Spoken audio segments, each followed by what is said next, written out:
नमस्कार दोस्तों, स्वागत है आपका 100% इंग्लिश के यूट्यूब चैनल पे। दोस्तों, आज की इस वीडियो में हम एक ग्रीक एंशिएंट कॉमिक प्ले पढ़ने वाले हैं जिसका नाम है लिसिस्ट्राटा और इसको लिखा है एरिस्टोफेन्स ने। लिसिस्ट्राटा एक कॉमेडिक प्ले है जैसा कि मैंने आपको बताया। इसे एंशिएंट ग्रीक प्लेराइट एरिस्टोफेन्स ने लिखा था।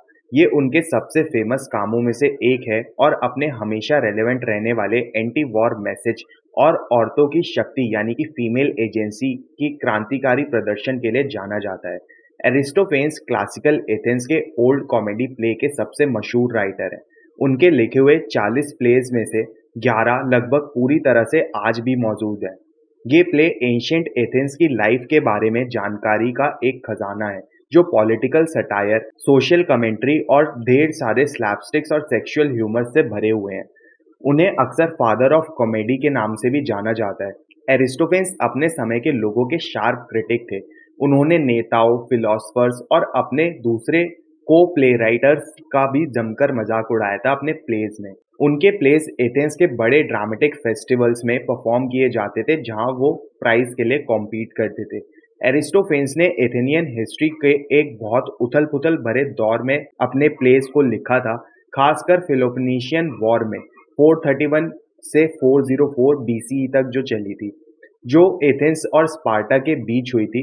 इस युद्ध ने उनके काम पर एक डीप इम्पैक्ट डाला था और ये जो प्ले आज हम पढ़ने वाले हैं लिसिस्ट्राटा, ये भी उसी युद्ध का सेंट्रल फोकस है। ये प्ले पहली बार एथेंस में 411 बीसीई में स्टेज पर परफॉर्म किया गया था। ये वो समय था जब फिलोपोनेशियन वॉर अपने अंत के पास थी। एथेंस में पॉलिटिकल और मिलिट्री उथल पुथल थी। इसका टाइटल लिसिस्ट्राटा का मतलब है आर्मी डिसबैंडर। प्ले की शुरुआत इसके प्रोटैगनिस्ट लिसिस्ट्राटा नाम की एक एथेनियन औरत से होती है जो इस कभी ना खत्म होने वाले युद्ध से तंग आ चुकी है, जिस युद्ध ने सालों से वॉरियर्स को उनके घरों और परिवारों से दूर रखा है। उसने सभी लड़ने वाले ग्रीक शहरों, जिसमें एथेंस और उसका सबसे बड़ा दुश्मन स्पार्टा भी शामिल है, उन सबकी वुमेन्स को बुलाया और एक मीटिंग कंडक्ट कराई। जब सारी वुमेन्स आती हैं तो लिसिस्ट्राटा युद्ध को खत्म करने के लिए अपना एक रेडिकल प्लान बताती है, एक सेक्स स्ट्राइक। वो सुझाव देती है कि ग्रीस की सभी औरतें अपने पतियों के साथ सेक्सुअल संबंध बनाने से मना कर देंगी जब तक कि मर्द शांति समझौते यानी कि पीस ट्रीटी के लिए तैयार नहीं हो जाते। शुरू में वुमेन्स बहुत ज्यादा हिचकिचाती हैं। वो अपनी इच्छाएं जताती हैं और प्लान के कामयाब होने पर शक करती हैं। स्पार्टन औरत लैम्पिटो इस प्लान की शानदार सोच से कन्विंस होने वाली पहली औरत बनती है और इसकी हिम्मत की तारीफ करती है। काफी बहस के बाद और वाइन के एक बड़े प्याले पर गंभीर शपथ लेने के बाद सभी औरतें समझौते के लिए तैयार हो जाती हैं। इस प्लान के दो हिस्से थे। यंगर वुमेन्स घर पर सेक्स स्ट्राइक करेंगी और ओल्डर वुमेन्स एक्रोपोलिस पर कब्जा कर लेंगी, जो एथेंस के बीच में एक किलाबंद पहाड़ी है जहां स्टेट का खजाना रखा था। खजाने पर कंट्रोल करके वो युद्ध के लिए आने वाले पैसे यानी फंडिंग को रोक सकती हैं। प्लान को तुरंत एक्शन में लाया जाता है। ओल्डर वुमेन्स सफलता से एक्रोपोलिस पर कब्जा कर लेती हैं। फिर वहां पर आता है ओल्ड मेंस का एक कोरस जो पिछले युद्धों के वेटरन्स थे। औरतों को धुएं से बाहर निकालने और खजाना वापस लेने के लिए ये कोरस पहुंचता है एक्रोपोलिस में। उनका सामना ओल्डर वुमेन्स के कोरस से होता है जो उन पर पानी की बाल्टियां फेंक देती हैं, जिससे दोनों के बीच एक बहुत ही मजेदार और हंगामे भरी टकरार होने लगती है। एक शहर के अधिकारी यानी मैजिस्ट्रेट तीरंदाजों आर्चर्स के साथ औरतों को गिरफ्तार करने के लिए भी आता है। वो लिसिस्ट्राटा के साथ बहस करता है, ये कहते हुए कि युद्ध मर्दों का काम है। लिसिस्ट्राटा इसके जवाब में पावरफुल आर्ग्यूमेंट्स देती है, ये समझाते हुए कि युद्ध सबसे ज्यादा नुकसान औरतों को पहुंचाता है जो अपने पतियों और बेटों को उसमें खो देती हैं और बिना साथी के एकदम ओल्ड एज में चली जाती हैं और उनकी एज कितनी ज्यादा मुश्किल हो जाती है। वो उलझे हुए ऊन के गोले का उदाहरण यानी मेटाफर देकर समझाती है कि अगर मौका दिया जाए तो औरतें कैसे पॉलिटिक्स की उलझन को भी सुलझा सकती हैं। आखिर में मैजिस्ट्रेट को शर्मिंदा करके वहां से भगा दिया जाता है। जैसे जैसे समय बीतता है, सेक्स स्ट्राइक का असर वुमेन्स और मेंस दोनों पर पड़ने लगता है। वुमेन्स का अपनी शपथ पर कायम रहना मुश्किल होने लगता है और लिसिस्ट्राटा को उन्हें बार बार हिम्मत देनी पड़ती है और उन्हें अपने हस्बैंड्स के पास चुपके से जाने से रोकना पड़ता है। दूसरी तरफ मेंस की जबरदस्त सेक्सुअल फ्रस्ट्रेशन की हालत में, जिसे कॉमेडी के तौर पर उनके परमानेंट दर्दनाक इरेक्शंस के साथ चलते हुए दिखाया गया है। एक मशहूर सीन में केनेसिस नाम का एक आदमी एक्रोपोलिस पर अपनी पत्नी मेरीन से घर वापस आने की मिन्नत करने के लिए आता है।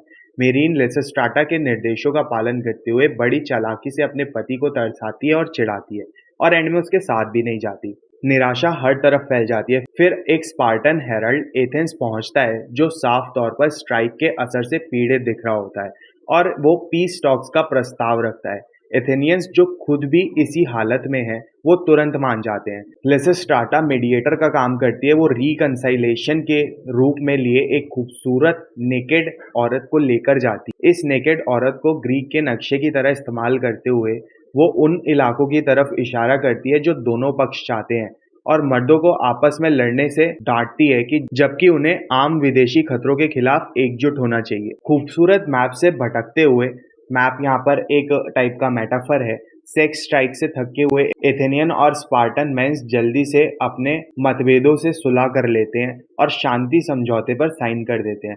प्ले का एंड खुशी के साथ होता है, एक जश्न के साथ, जिसमें सब आपस में मिल जाते हैं। तो ये था एक कॉमेडिक प्ले जिसकी एंडिंग में सब कुछ ठीक हो जाता है।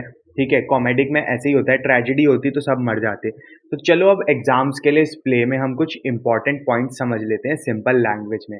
सबसे पहला इसका हिस्टोरिकल कंटेक्स्ट। सबसे इंपॉर्टेंट इस प्ले में फिलोपोनेशियन वॉर। ये प्ले इस वॉर के एंड में यानी 411 बीसी में लिखा गया था, जब एथेंस हारने की कगार पर था और पॉलिटिकल इंस्टेबिलिटी थी वहां पर बहुत ज्यादा। एरिस्टोफेन्स वॉर से परेशान था और शांति चाहता था। अपने आंसर में इस वॉर का जिक्र करना कंपलसरी है, इसके बिना कंटेक्स्ट अधूरा रहेगा। लिसिस्ट्राटा का कैरेक्टर इसमें बहुत ज्यादा स्ट्रॉन्ग और इम्पोर्टेंट है। इसे एक फीमेल इंटेलिजेंट कैरेक्टर की तरह दिखाया गया है। वो एक पावरफुल लीडर है जिसके पास पॉलिटिकल विजन है।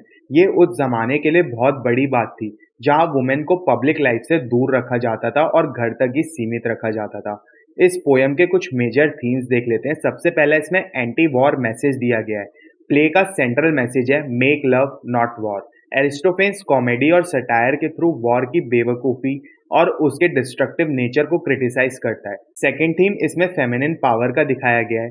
फिर इसमें सेक्स को एज अ पॉलिटिकल टूल दिखाया गया है, और इसमें ग्रीक यूनिटी को भी दिखाया गया है। ये प्ले एक ओल्ड कॉमेडी है और इसके फीचर्स याद रखना भी बहुत ज़्यादा ज़रूरी है।